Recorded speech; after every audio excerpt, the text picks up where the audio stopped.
जय श्री राधे कृष्ण। जीवन में सत्य व्रत का पालन पूरी निष्ठा और सुदृढ़ता के साथ करना चाहिए। ऐसा न करने पर भगवान न केवल नाराज होते हैं अपितु दंड स्वरूप संपत्ति और बंधु बांधवों के सुख से वंचित भी कर देते हैं। इस अर्थ में सत्यनारायण भगवान की कथा लोक में सच्चाई की प्रतिष्ठा का लोकप्रिय और सर्वमान्य धार्मिक साहित्य है। पूर्णिमा के दिन सत्यनारायण भगवान की कथा अवश्य सुनना चाहिए।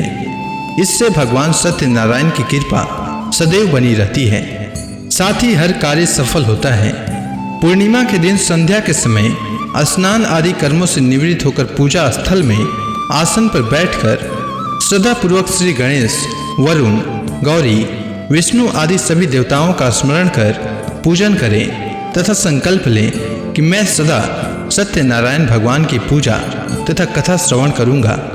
फूल हाथ में लेकर सत्यनारायण भगवान का ध्यान करें। यज्ञोपवीत, धूप, पुष्प, नैवेद्य आदि अर्पित कर प्रार्थना करें।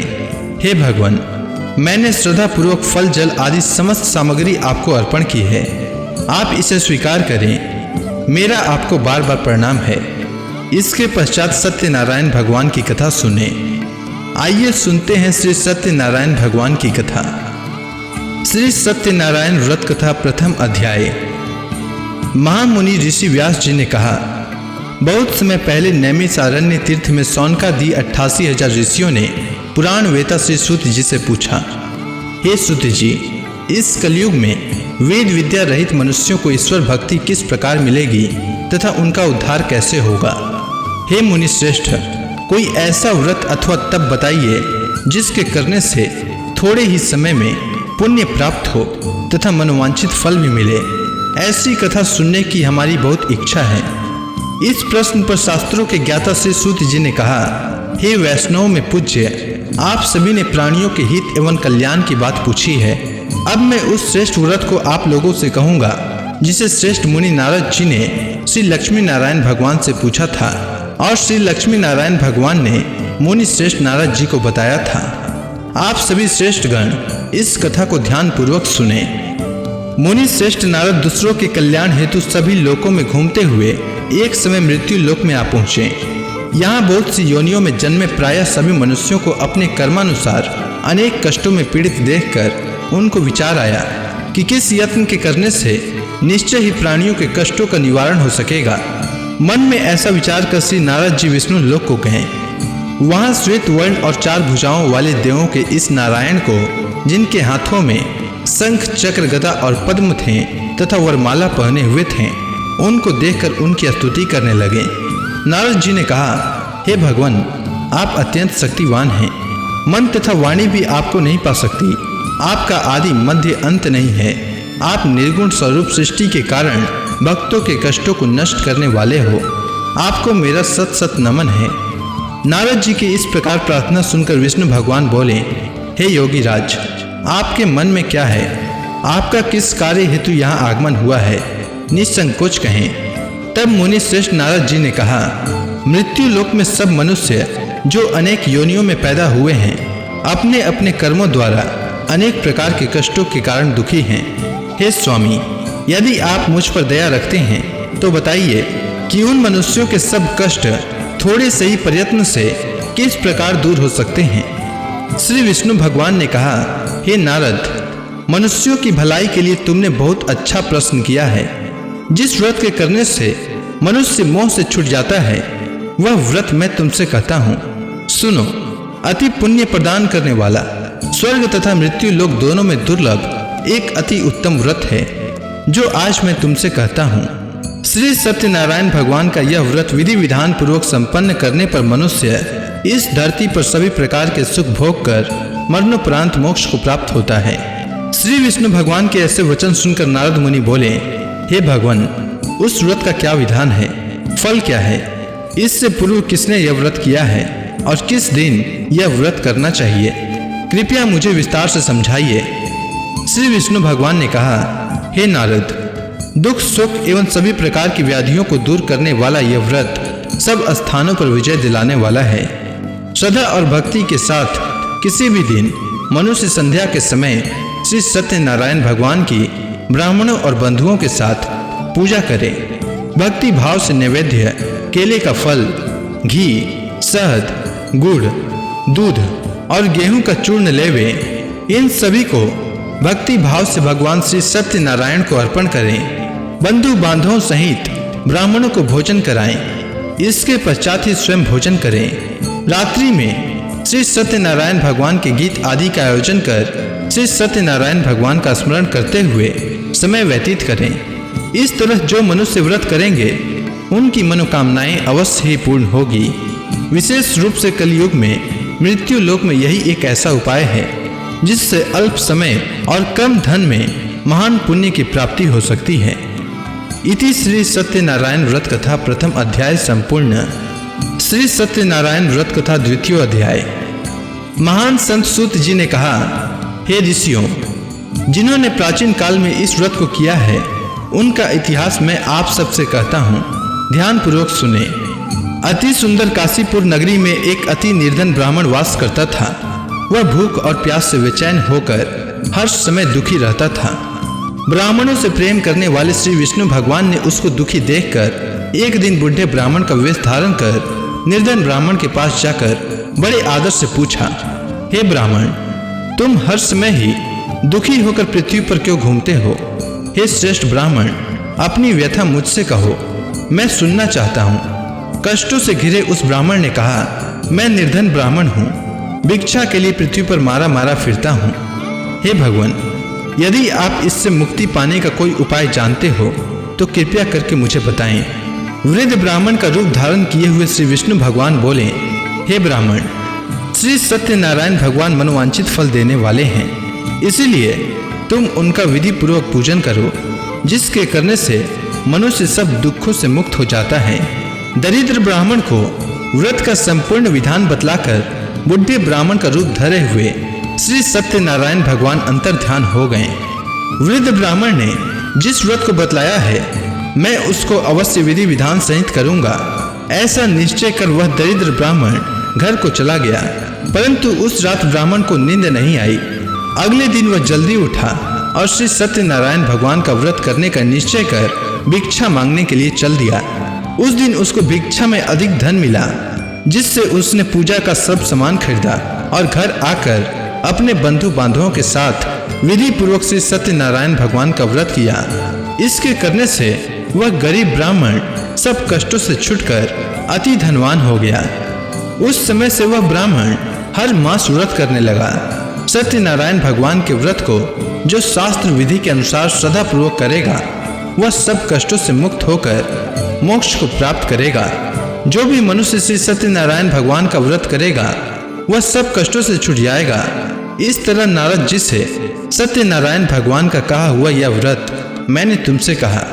हे श्रेष्ठ ब्राह्मणों, अब आप और क्या सुनना चाहते हैं, मुझसे कहें। तब ऋषियों ने कहा, हे मुनीश्वर, संसार में इस विप्र से सुनकर किस किस ने इस व्रत को किया हम सब सुनना चाहते हैं। मुनियों से ऐसा सुनकर श्री सूत जी ने कहा, हे मुनिगण, जिस जिस प्राणी ने इस व्रत को किया है उन सब की कथा सुनो।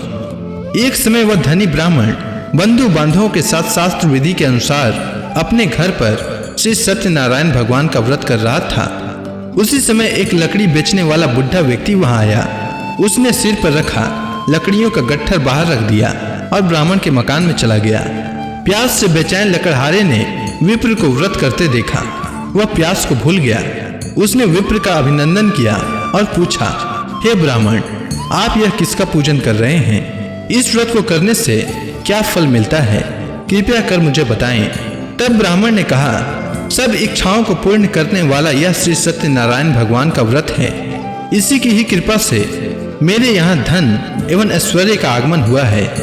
ब्राह्मण से इस व्रत के बारे में जानकर वह लकड़हारा अत्यंत प्रसन्न हुआ। भगवान का चना अमृत लेकर और भोजन करने के पश्चात वह अपने घर को चला गया। और फिर अगले दिन लकड़हारे ने अपने मन में संकल्प किया कि आज गांव में लकड़ी बेचने के बाद जो धन मिलेगा उसी से भगवान सत्यनारायण का श्रेष्ठ व्रत करूंगा। मन में ऐसा विचार कर वह लकड़हारा लकड़ियों का गट्ठर अपने सिर पर रखकर जिस नगर में धनवान लोग रहते थे ऐसे सुंदर नगर में गया। उस दिन उसे उन लकड़ियों का दाम पहले दिनों से चौगुना मिला। तब वह बुढ़ा लकड़हारा बहुत प्रसन्न होकर पके केले, गुड़, शहद, घी, दूध, दही और गेहूं का चूर्ण इत्यादि श्री सत्यनारायण भगवान के व्रत की सभी सामग्री लेकर अपने घर आया। फिर उसने अपने बंधु बांधवों को बुलाकर विधि विधान के साथ भगवान का पूजन एवं व्रत किया। उस व्रत के प्रभाव से वह बुढ़ा लकड़हारा धन धान्य से युक्त हुआ और संसार के समस्त सुख भोग कर अंत में वैकुंठ को चला गया। इति श्री सत्यनारायण व्रत कथा द्वितीय अध्याय संपूर्ण।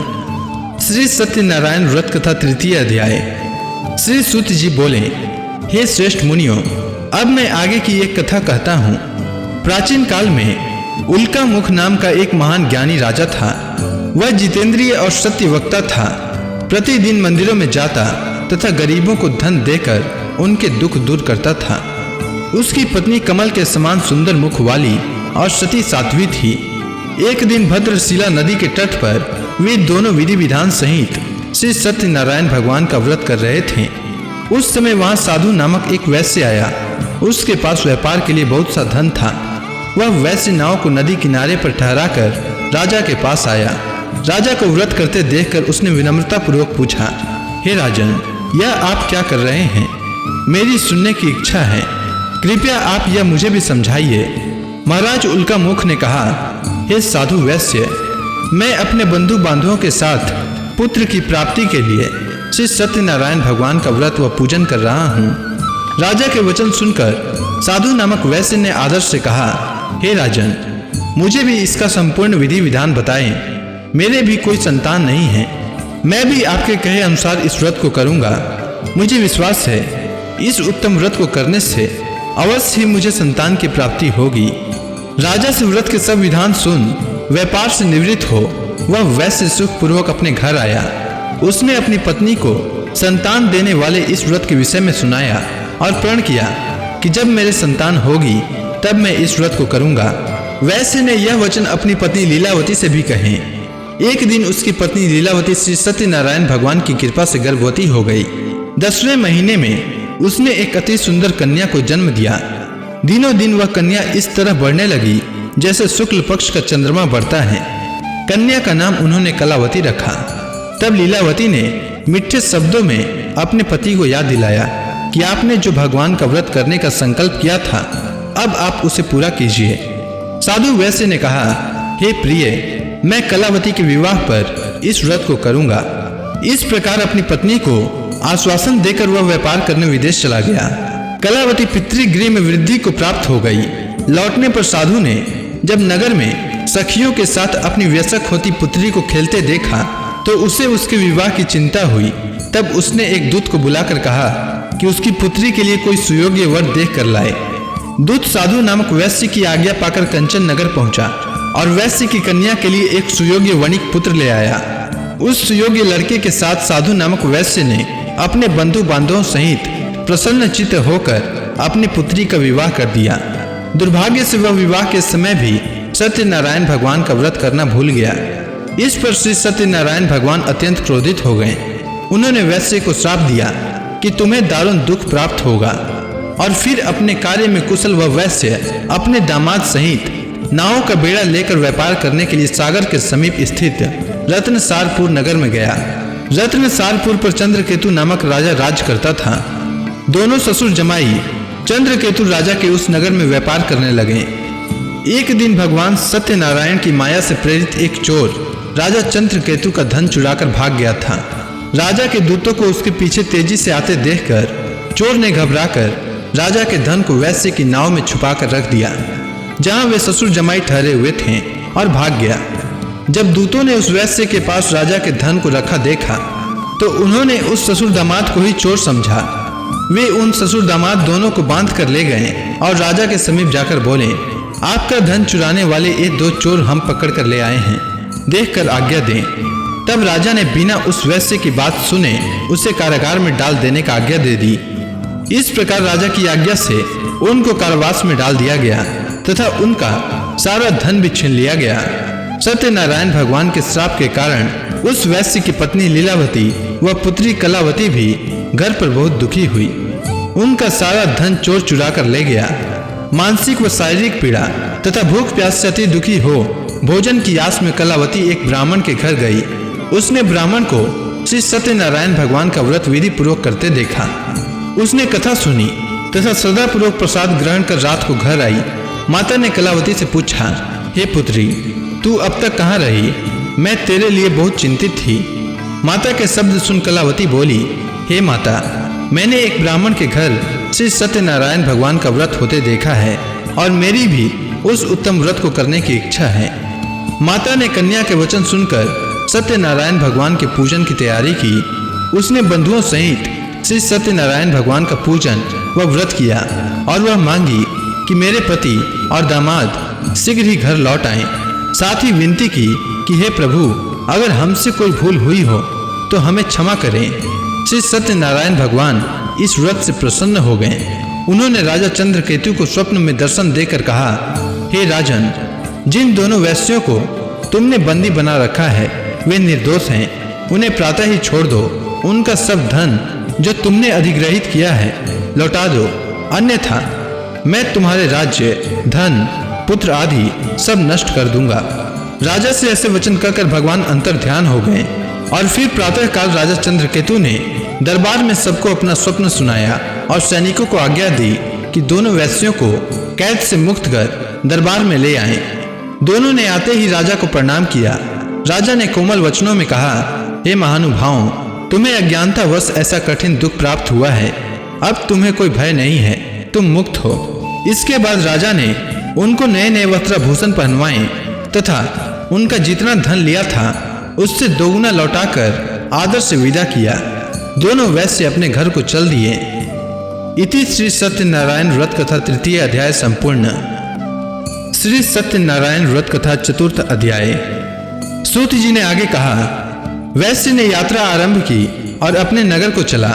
उनके थोड़ी दूर आगे बढ़ने पर दंडी वेशधारी श्री सत्यनारायण भगवान ने उसकी परीक्षा लेने हेतु उससे पूछा, हे वैश्य, तेरी नाव में क्या है? अभिमानी वणिक हंसता हुआ बोला, हे दंडी, आप क्यों पूछते हैं? क्या धन लेने की कामना है? मेरी नाव में तो बेल के पत्ते भरे हैं। वैश्य के ऐसे वचन सुनकर दंडी वेशधारी श्री सत्यनारायण भगवान बोले, तुम्हारा वचन सत्य हो। ऐसा कहकर वे वहां से चले गए और कुछ दूर जाकर समुद्र के तट पर बैठ गए। दंडी महाराज के जाने के पश्चात वैश्य ने नित्य क्रिया से निवृत्त होने के बाद नाव को ऊंची उठी देखकर अचंभा किया तथा नाव में बेल पत्ते आदि देखकर मूर्छित हो जमीन पर गिर पड़ा। मूर्छा खुलने पर अति शोक करने लगा। तब उसके दामाद ने कहा, आप शोक न करें, यह दंडी महाराज का श्राप है, अतः हमें उनकी शरण में ही चलना चाहिए, वही हमारे दुखों का अंत करेंगे। दामाद के वचन सुनकर वह वैश्य दंडी भगवान के पास पहुंचा और अत्यंत भक्ति भाव से पश्चाताप करते हुए बोला, मैंने जो आपसे असत्य वचन कहे थे उनके लिए मुझे क्षमा करें। ऐसा कहकर वह शोकातुर हो रोने लगा। तब दंडी भगवान बोले, हे वणिक पुत्र, मेरी आज्ञा से ही बार बार तुझे कष्ट प्राप्त हुआ है, तू मेरी पूजा से विमुख हुआ है। तब उस वैश्य ने कहा, हे भगवान, आपकी माया को ब्रह्मा आदि देवता भी नहीं जान पाते, तब मैं मूर्ख भला कैसे जान सकता हूँ? आप प्रसन्न होइए, मैं अपनी क्षमता अनुसार आपकी पूजा करूँगा। मेरी रक्षा कीजिए और मेरी नौका को पहले के समान धन से परिपूर्ण कर दीजिए। उसके भक्ति से परिपूर्ण वचन सुनकर श्री सत्यनारायण भगवान प्रसन्न हो गए और उसकी इच्छा अनुसार वर देकर अंतर ध्यान हो गए। तब ससुर व दामाद दोनों ने नाव पर आकर देखा कि नाव धन से परिपूर्ण है। फिर वह विधि विधान से भगवान सत्यनारायण का पूजन कर साथियों सहित अपने नगर को चला। जब वह अपने नगर के निकट पहुंचा तब उसने एक दूत को अपने घर भेजा। दूत ने साधु नामक वैश्य के घर जाकर उसकी पत्नी को नमस्कार किया और कहा, आपके पति अपने जमाता सहित इस नगर में समीप आ गए हैं। लीलावती और उसकी पत्नी कलावती उस समय भगवान का पूजन कर रही थी। दूत का वचन सुनकर वैश्य की पत्नी ने बड़े हर्ष के साथ सत्यनारायण भगवान का पूजन पूर्ण किया और अपनी पुत्री से कहा, मैं अपने पति के दर्शन को जाती हूँ, तू पूजा पूर्ण कर शीघ्र आ जाना। परंतु कलावती पूजन एवं प्रसाद छोड़कर अपने पति के दर्शन के लिए चली गई। पूजन एवं प्रसाद की अवज्ञा के कारण भगवान सत्यनारायण रुष्ट हो गए। उसके पति को नाव सहित पानी में डुबो दिया। कलावती अपने पति को न पाकर रोती हुई जमीन पर गिर पड़ी।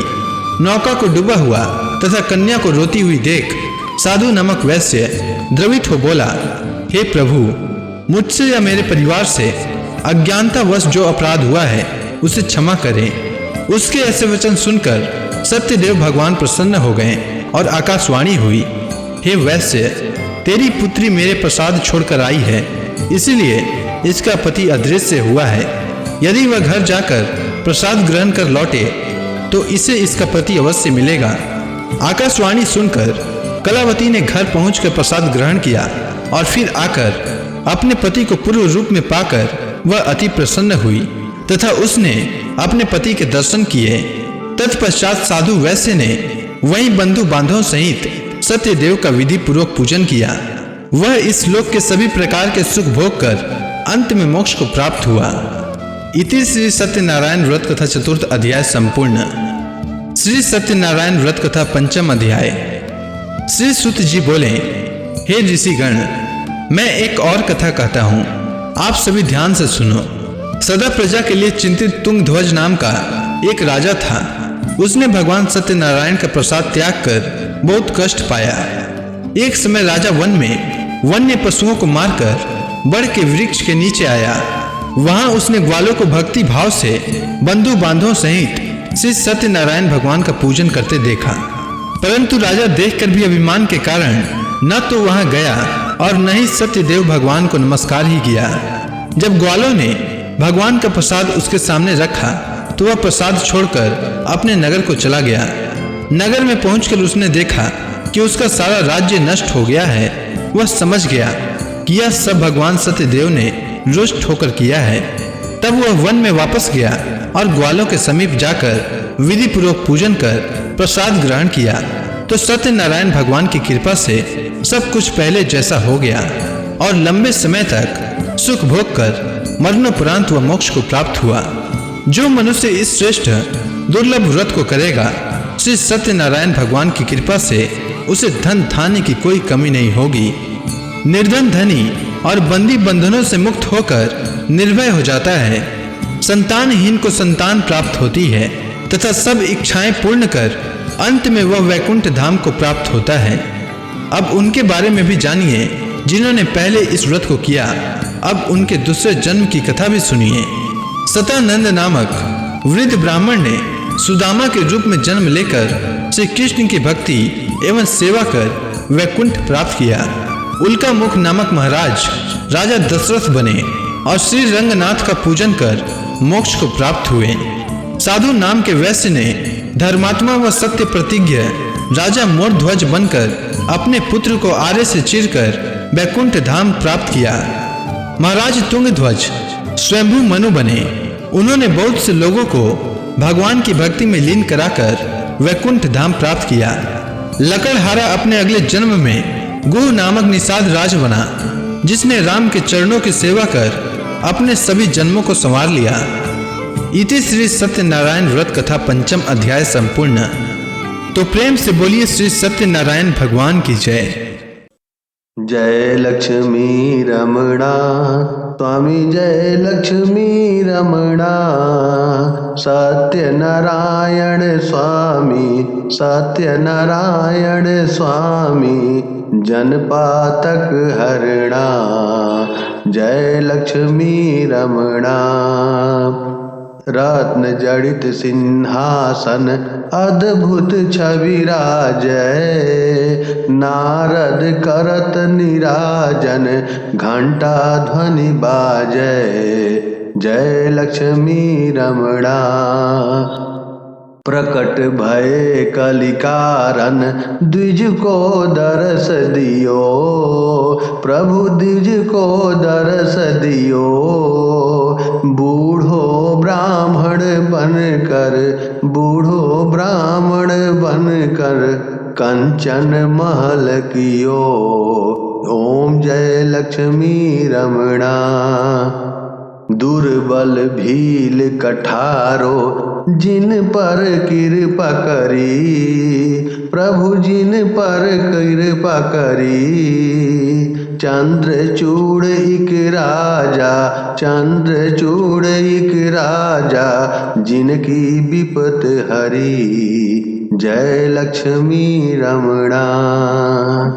वैश्य मनोरथ पायो, श्रद्धा तज दिन्हि, प्रभु श्रद्धा तज दिन्हि।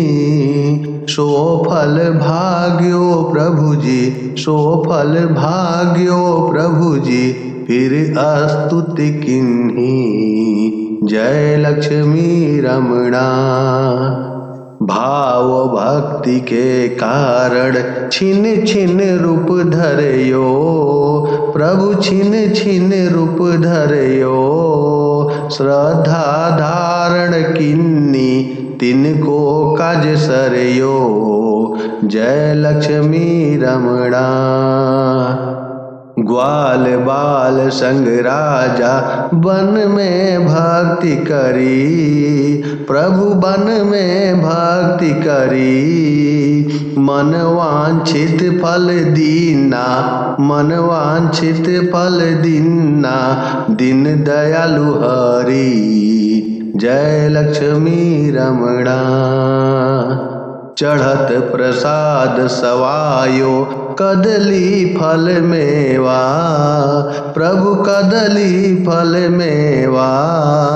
धूप दीप तुलसी से, राजी सत्य देवा, जय लक्ष्मी रमणा। सत्य नारायण जी की आरती जो कोई नर गावे, प्रभु आरती जो कोई नर गावे। रिद्धि सिद्धि सुख संपत्ति, रिद्धि सिद्धि सुख संपत्ति, जी भर के पावे, जय लक्ष्मी रमणा। प्रेम से बोलिए सत्यनारायण भगवान की जय।